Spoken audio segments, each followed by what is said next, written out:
Now, the free speech social media site Parler. You might not have been familiar with Parler up until this weekend. It's disappeared from the web, vanished from Apple and Google app stores after the tech giants cut ties with the platform in the wake of riots in the US Capitol. Parler went offline at 8 a.m. after Amazon also booted the platform from its web hosting service, effectively shutting it down until it can find a new hosting partner.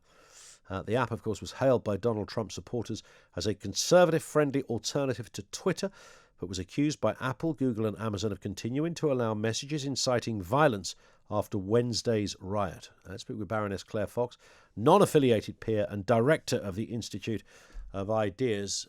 Afternoon to you, Claire. I don't know about you, but when I heard the news about Trump on Saturday morning, despite all of the views I've had on Donald Trump, and I've been absolutely castigated by quite a lot of our listeners for those views, and on social media, as we all get some of that. But when I saw the news that he'd been banned from Twitter, firstly, I was intrinsically uncomfortable with that. I actually felt rather bilious at this, because I felt that the balance of power, if that's the right way to put it, had just suddenly landed in the laps of some unelected, skinny jean-wearing dodgepots in Silicon Valley. I feel exactly the same. I mean, I have always had a great deal of contempt for Donald Trump, but he was, first of all, elected as the president of the US. It still remains that, regardless of the controversy. He's about to leave. And what's most worrying for me is that, as you say, self-appointed billionaires can kick him off social media, and that is a threat to free speech. But I think the points that you've made about Parler are even more worrying, because the argument can always be, well, Twitter owns its own platform. It can make a decision about who's on it. But what we've seen with Parler, not, by the way, a social media platform I'm particularly interested in, because it strikes me that echo chambers are not great. And I prefer to stay in what is effectively become the public square, which is Twitter and Facebook. But nonetheless, it's an option. But what's happened there is, not that Parler has decided it doesn't want somebody on a platform, its own platform, but the real big billionaire Silicon Valley, absolute institutions now, rather than just social media, have made a decision that removes that choice. They've effectively decided who gets to hear what, who gets to say what, on another platform. So when Donald Trump, by the way, was kicked off Twitter, people said, oh, well, don't moan, set up your own platform. But you can't, can you? Because you're going to get stopped. And the argument always seems to be, Claire, and I don't think it's any longer a good one or an intelligent one, is that, well, these are private companies, so they can do whatever they like. And if you don't like it, go somewhere else. Well, of course, there's a cul-de-sac facing you right there. Where do you go? Well, exactly. That's the point, is those private companies use that argument, but they've now exerted their huge power against another private company, Parler, to ensure you can't go there. So it's basically us or nothing. It's an absolute monopoly. I mean, it was interesting, Ian, because you were rightly reflecting on some of the dilemmas around what we do about lockdowns. And you were saying you weren't sure, and is this the best option or not? And you're not necessarily on one side or another, because you feel like you need to have that discussion and that debate. And that strikes me as very important. It's not whether you're pro or anti-lockdown. You need to have a discussion about, is the vaccine being rolled out fast enough? Yeah. What liberties will we, et cetera, et cetera. This is what debate's about. If you've got these big tech companies deciding that that's misinformation, dubbing people as putting forward things that go against government policy, then you effectively ensure that we only have to accept the status quo.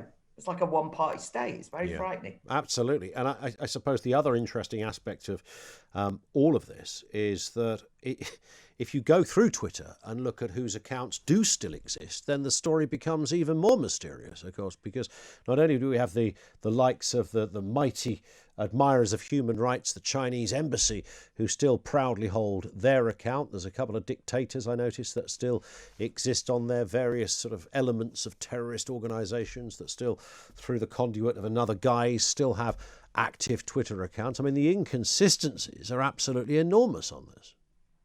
Yeah, I mean, that's the thing is that they get to decide. not anyone else, right? And the uh, the the storming of the Capitol building, or the riot, or some people are calling it a coup. I think that's over the top, but the undoubted anti-democratic actions that we saw at Capitol Hill, they have decided that Donald Trump has incited that. They have decided something he tweeted is responsible for that. This is just anti-democratic to do that. So, as you say, are they going to go through every single leader of the world and decide like that? And that then gives them an enormous amount of power, doesn't it?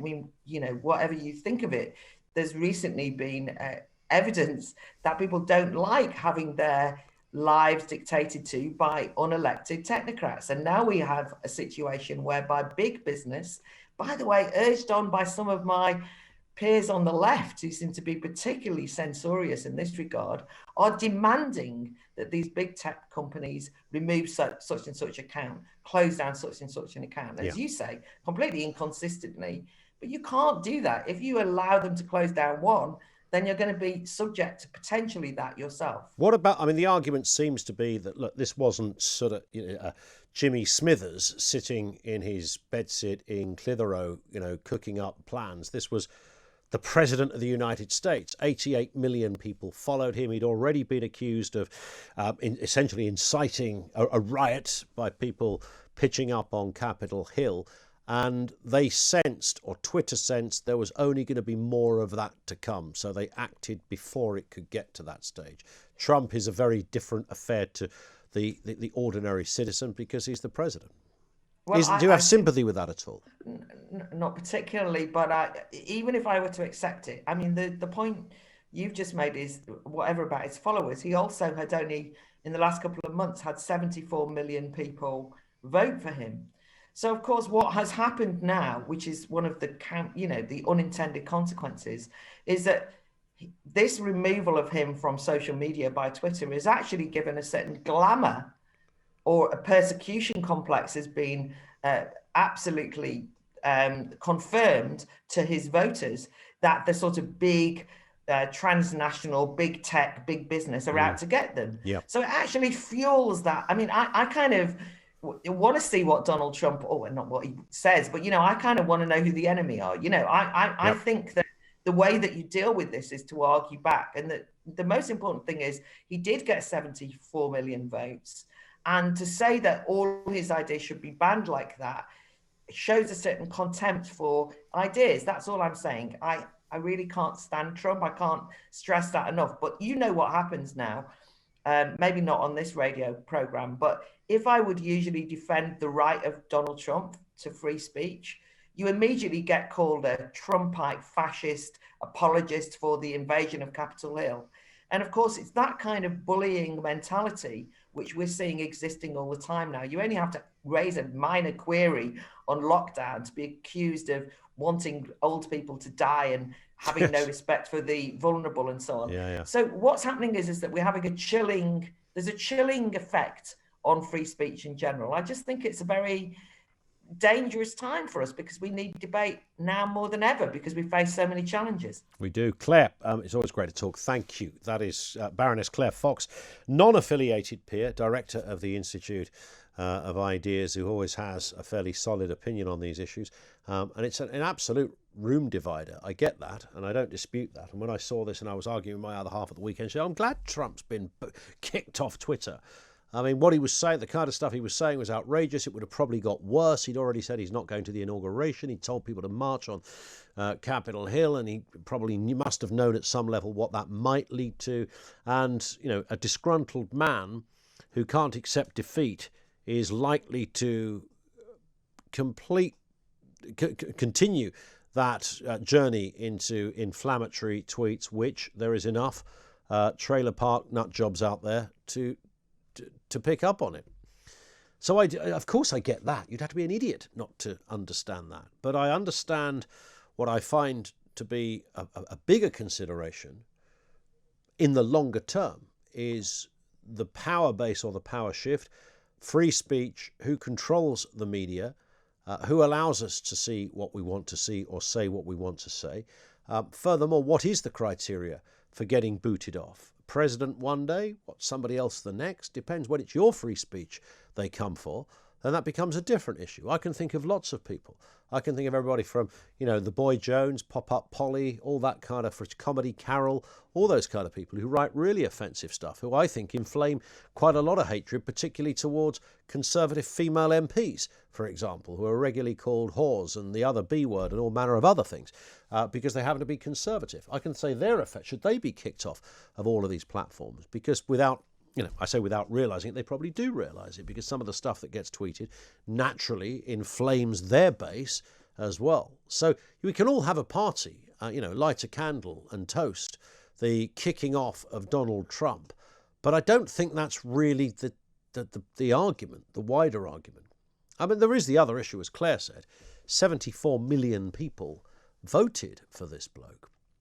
And where does that leave the other Twitter accounts of many others who have nefarious intent? I mean, good Lord, if you had to go through everything on Twitter, then the amount of stuff you would find that needed policing, it would take you several lifetimes to achieve. But I come back to what I said to Claire. He is, after all, the president. It's not a bloke sitting in his pants in a bedsit in Clitheroe cooking up or hatching up plans to incite some kind of hatred. This is a bloke that's got 88 million people following him on social media. So I get that. What do we start the programme with on Friday? Cognitive dissonance, that whole issue of having those two very powerful feelings conflicting. Because I understand it. Only a fool would not understand it. But what I worry about more long term are the fundamental issues of freedom of speech.